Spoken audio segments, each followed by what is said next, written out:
Talking about serious problems, another controversy has hit the Beijing Winter Games, the Winter Olympics. Almost 3,000 athletes are participating in the event. A group of activists is giving them some advice. They say the players, Olympians, who end up in China, should refrain from criticizing China while they're in Beijing, because the International Olympic Committee might not be able to protect them.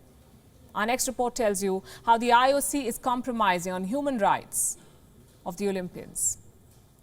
The International Olympic Committee to announce the host city, Beijing. The Winter Olympics begin in less than 3 weeks.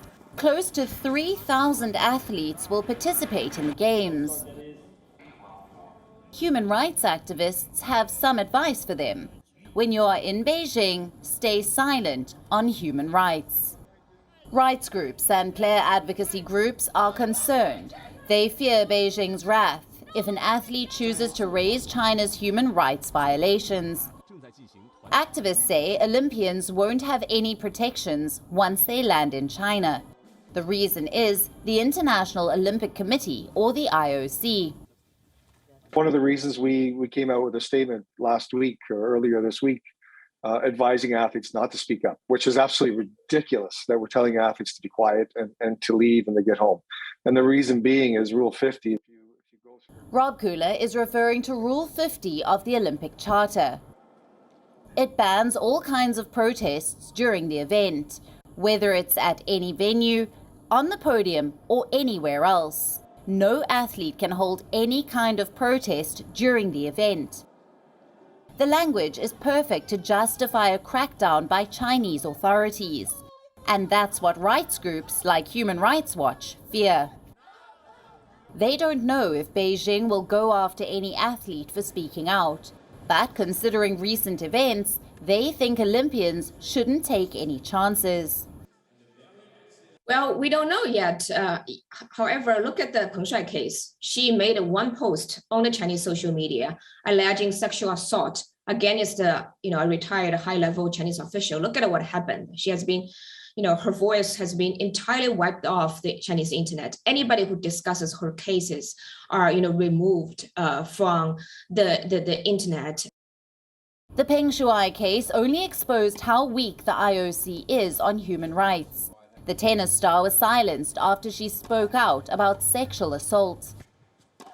Tennis stars and officials questioned Beijing for silencing Peng Shuai. But the IOC amplified Chinese propaganda. Women's Tennis Association had doubts about Peng's safety. Beijing allowed only the IOC to speak to her. The statements from the Olympic body failed to mention the assault. Instead, the IOC said Peng was doing fine and relaxed. In light of this, former Olympians are demanding blanket protection for athletes.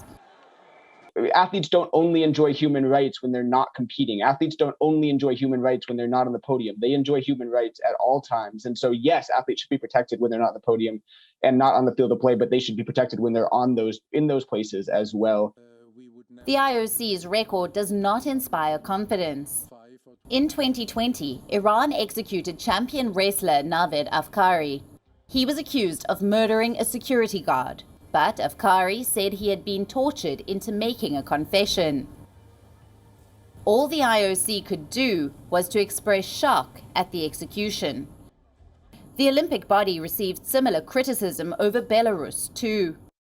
Activists believe the IOC could have done more to protect Belarusian athletes from an authoritarian regime. In China's case, the IOC has gone into total submission. Ahead of the Winter Games, it remains mum on China's persecution of Uyghurs. Some groups claim the official merchandise for the Winter Games was made by forced Uyghur labor. Olympic officials remain reluctant to launch an investigation. Bureau Report, WION, World is One. WION is now available in your country. Download the app now and get all the news on the move.